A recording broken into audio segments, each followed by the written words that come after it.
मधून धाराशिवमध्ये नववधू 17 तोळे सोनं आणि रोख रक्कम घेऊन फरार झाली। धाराशिवच्या भाग्यनगर परिसरातील ही धक्कादायक घटना। पत्नीसह 9 जणांविरोधात आनंदनगर पोलीस ठाण्यात गुन्हा दाखल झालाय। लग्नाच्या एका महिन्यातच पत्नीकडून पतीची फसवणूक करण्यात आली। संबंधित महिलेचे इतर व्यक्तींसोबत विवाह झाल्याचे फोटो, चॅट्स आढळल्याचे प्रकार समोर आले।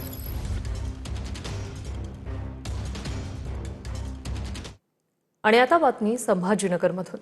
सासरच्या जाचाला कंटाळून माहेरी आलेल्या 24 वर्षीय विवाहितेने आत्महत्या केली। कन्नड तालुक्यातील हतनूरमधील ही घटना।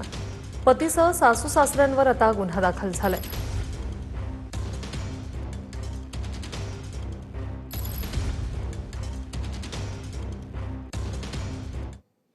वाशिममध्ये पाणी टंचाईची चिंता दिवसेंदिवस वाढते। जिल्ह्यातील धरणं आणि प्रकल्पातील जलसाठ्यात झपाट्याने घट होते।